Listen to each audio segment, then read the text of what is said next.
ఉదయం లేచినప్పటి నుండి రాత్రి నిద్రపోయేంత వరకు కూడా ఇక మరి ఏమీ పని పాట లేనట్టు అదే పనిగా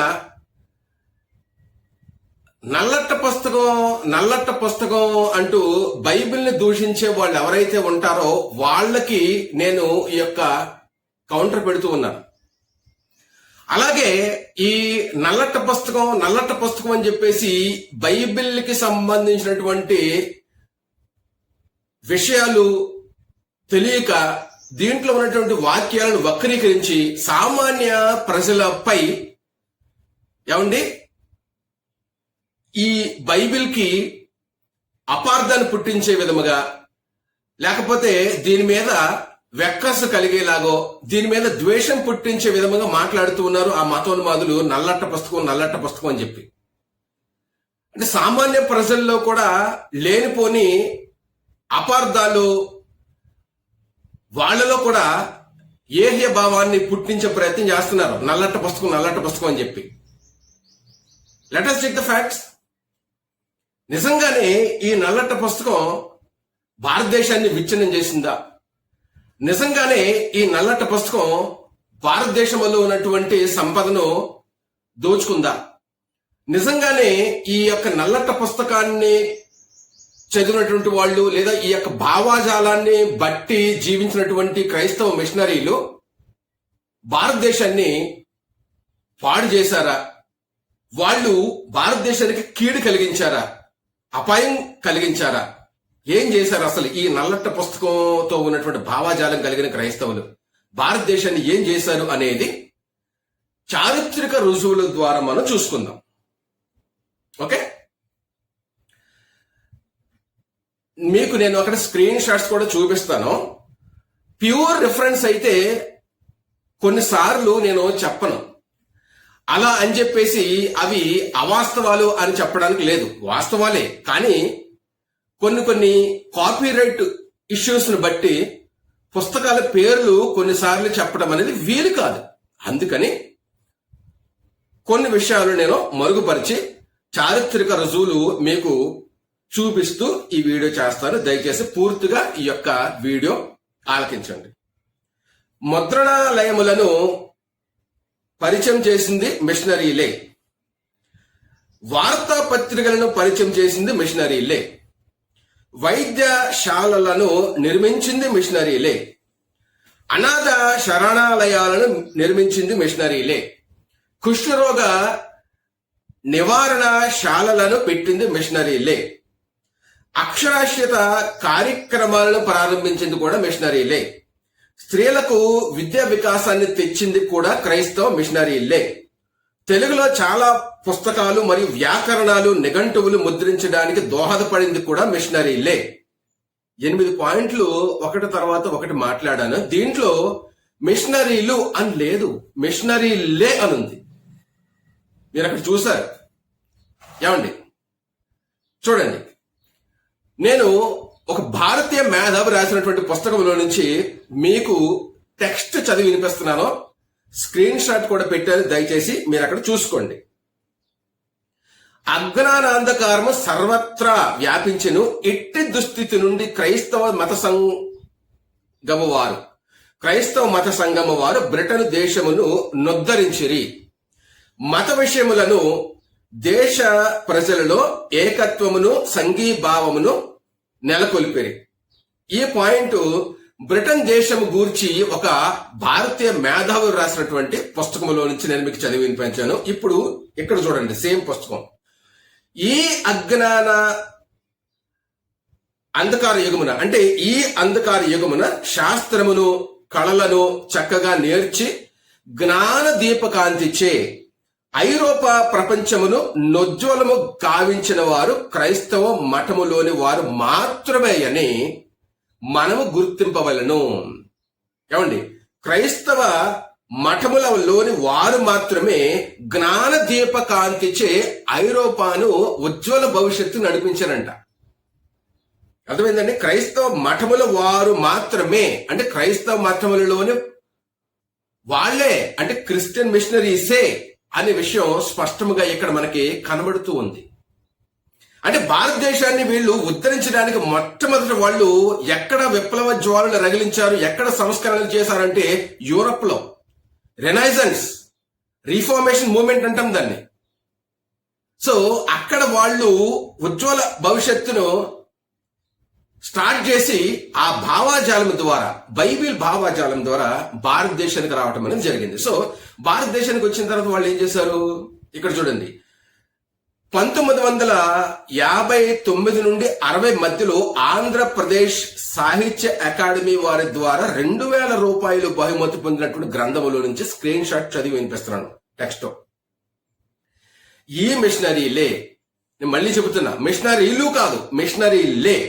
ఈ మిషనరీలే ముద్రణాలయములను, వార్తాపత్రికలను, వైద్యశాలలను, అనాథ శరణాలయములను, కుష్ఠరోగశాలలను పెట్టి ప్రజలకు మత ప్రబోధముల వలన మాత్రమే గాక ఐహిక విషయముల యందు సహితము అనేక సదుపాయములను కల్పించిరి.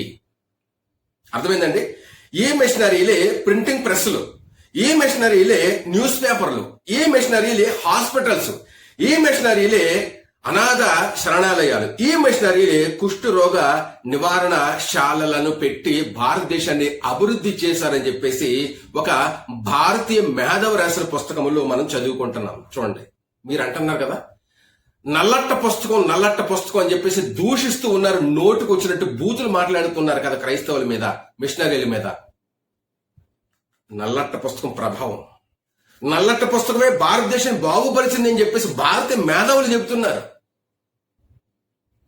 నల్లట్ట పుస్తకం యొక్క అద్భుతమైనటువంటి మానవతావాదం, మానవవాదం, అందరూ సమానమే, అందరికి వైద్యం అందాలి, అందరికి విద్య అందాలి, అందరూ కూడా ఆరోగ్యంగా ఉండాలి, అందరూ కూడా అనేకమైనటువంటి విధాలుగా అభివృద్ధి అవ్వాలి, అనేక కోణాల్లో అందరికీ కూడా అన్ని సదుపాయాలు, మౌలిక సదుపాయాలు అందాలనే ఉద్దేశంతో ఈ నల్లట్ట పుస్తక భావాజాలం ఏదైతే ఉందో ఆ భావాజాలను బట్టి భారతదేశం అభివృద్ధి పొందింది.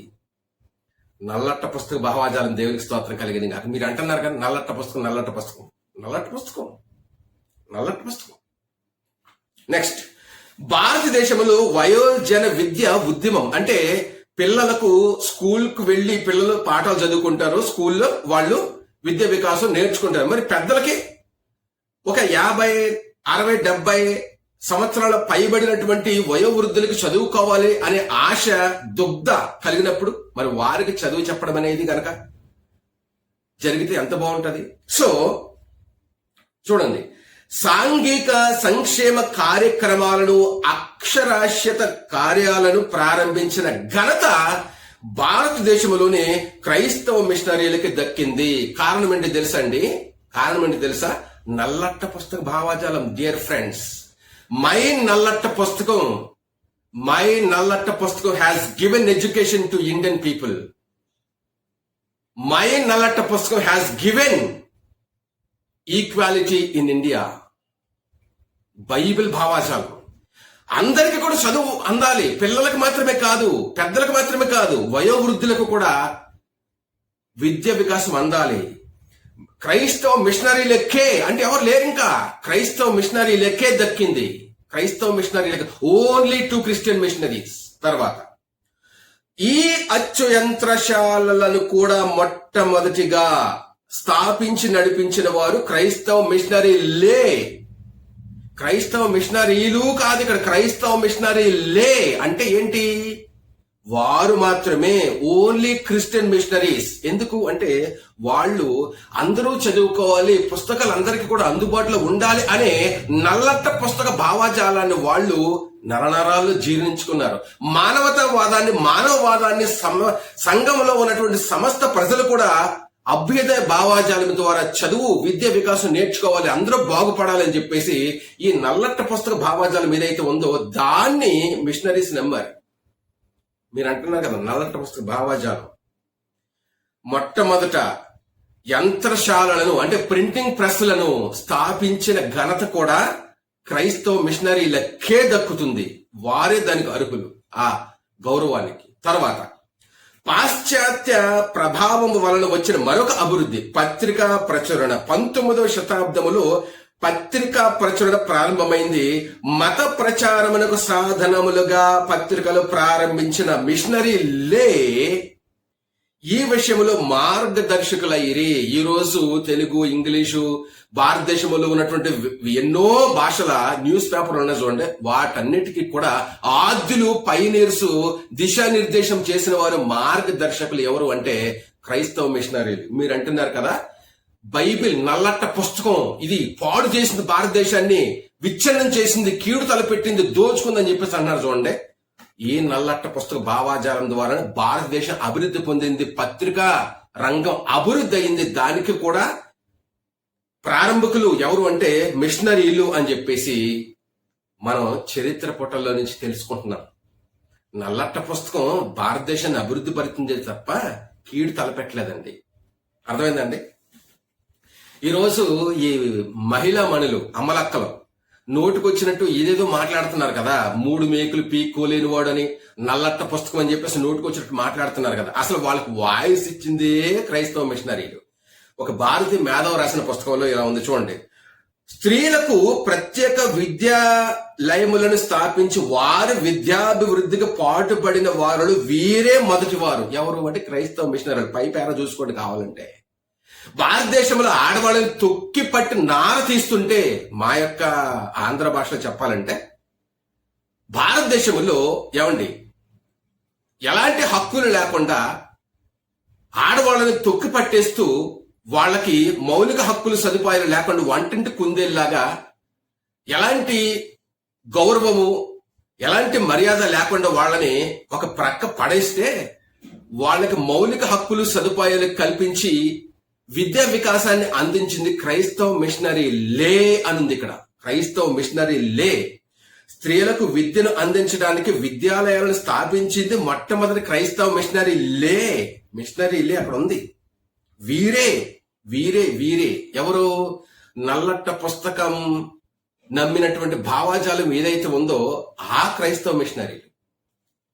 మీరు అంటున్నారు కదా నల్లట్ట పుస్తకం, నల్లట్ట పుస్తకం. తర్వాత క్రైస్తవ మిషనరీలే మహిళల విద్యకై మొట్టమొదట ముందడుగు వేసినట్లు కనబడుచున్నది. అంటే వీరేశలింగం, వెంకటరత్నం మొదలైన ప్రముఖులు విద్య, బాల్య వివాహాలు, కన్యాశుల్కం, నిర్బంధ వైధవ్యం, వేశ్యావృత్తి మొదలగు దురాచారాలను వెలుగులోకి తెచ్చి వాటిని పరిష్కరించడానికి కృషి చేయటంలో స్త్రీలలో సహితము సంస్కారవంతమైనటువంటి చైతన్యానికి తోడ్పడింది. ఓకే, స్త్రీలలో అవిద్యను, ఇక్కడ చూడండి, స్త్రీలలో అవిద్యను నిర్మూలించవలసినటువంటి అవసరతను 19వ శతాబ్ది ప్రారంభంలోనే గుర్తించారు. కానీ ఈ రంగంలో కూడా నల్లట్ట పుస్తకం భావాజాలం కలిగినటువంటి క్రైస్తవులే ముందడుగు వేశారు. దేవునికి స్తోత్రం కలిగిన కాక. ఆ నల్లట్ట పుస్తకాన్ని అంటే ఈ బైబిల్ భావాజాలాన్ని నమ్మినటువంటి క్రైస్తవ మిషనరీలే స్త్రీలకు మొట్టమొదట విద్యా వికాసాన్ని కల్పించడానికి ముందడుగు వేశారు. తర్వాత చూడండి, ఇక్కడ నేను చూపించే భారతీయ మేధావుల పుస్తకాలు ఎక్కడ కూడా క్రైస్తవ మిషనరీలు అనలేదు, క్రైస్తవ మిషనరీలే. వారే, ఆ ఫాదరీలే, ఆ మిషనరీలే, ఆ క్రైస్తవులే అని ఉంది. అంటే లే అంటే ఏంటి? వాళ్ళు తప్ప ఎవరు కాదు. ఇంకా చూడండి, మద్రాసు రాష్ట్రములో విద్యా ప్రచారం చేయు భారమును తొలుత మిషనరీలే స్వీకరించి, దేవుని స్తోత్రం కలిగిన కాక. మద్రాసు రాష్ట్రములో విద్యా ప్రచారం చేయు భారము తొలుత మిషనరీలే స్వీకరించి వారు పలు తావులలో, వాళ్ళు పలు మార్గములలో పాఠశాలలు నెలకొల్పారు. చదవటం నేర్పించారు, వ్రాయటం నేర్పించారు, లెక్కలు నేర్పించారు. విద్యా ప్రచారం చేయు భారమును తొలుతల్లో మిషనరీలే స్వీకరించారు. ఇది కూడా భారతదేశపు మేధావి రాసిన పుస్తకం. తర్వాత స్త్రీ విద్యకై పునః ప్రయత్నములు మిషనరీలే ముందంజ వేశారు. అక్కడ కూడా చూడండి. తర్వాత కుష్ఠ రోగుల మధ్య సేవ. భారతదేశంలో పనిచేసే వారిలో కేవలం, ఇది మరీ అద్భుతమైనటువంటి పాయింట్, భారతదేశంలో పనిచేసే వారిలో కేవలం క్రైస్తవ మిషనరీలు మాత్రమే కుష్ఠ రోగులకు సేవ చేయట గూర్చి ఆలోచిస్తున్నారు. దేవునికి స్తోత్రం కలిగిన గాక. ఇది ఒక భారతీయ మేధావి అగ్రవర్ణానికి చెందినటువంటి వ్యక్తి రాసిన పుస్తకంలో నుంచి నేను మీకు చెప్తున్నాను. క్రైస్తవ మిషనరీలు మాత్రమే భారతదేశంలో కుష్ఠ రోగులకు సేవ చేయడం ప్రారంభిస్తే తర్వాత హైందవ మేధావులు కూడా స్టార్ట్ చేశారు. తర్వాత ఇక్కడ చూడండి, మన దేశంలో మన దేశంలో క్రిస్టియన్ మిషనరీల ప్రవేశం తర్వాతనే, ఇది మరీ వింతగా ఉంది, మన భారతదేశంలో క్రైస్తవ మిషనరీల ప్రవేశం తర్వాతనే పేదవారికి విద్య, అట్టడుగు వర్గాల వారికి అక్షర జ్ఞానం అందటం మొదలయ్యింది. మద్రాసులో ముస్లింలు ఏ ప్రయత్నం చేసినా కూడా క్రైస్తవ మిషనరీలు పై చేయి అయ్యింది. నేను ఎంతకంటే స్పష్టంగా మాట్లాడడం టైం వేస్ట్ చేసినట్టు అవుతుంది, కాబట్టి skip the point. Simple.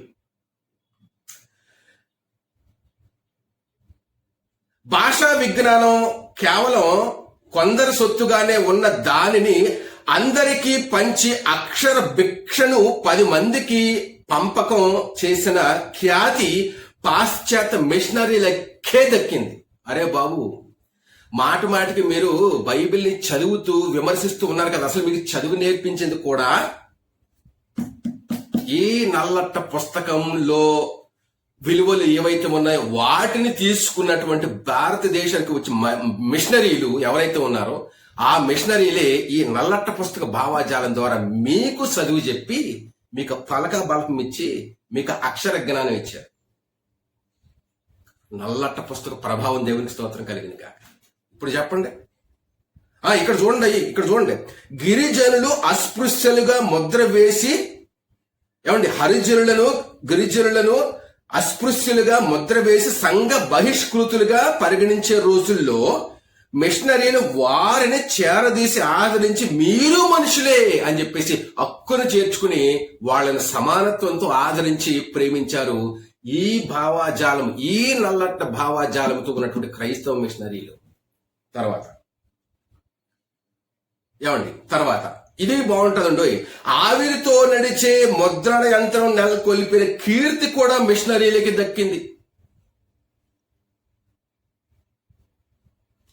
Normal printing press కాదు, ఆవిరితో నడిచే యంత్రం అంట. మరి అది ఎలా ఉందో ఏంటో తెలియదు కానీ దాన్ని నడిపించిన ఘనత కూడా మిషనరీలది.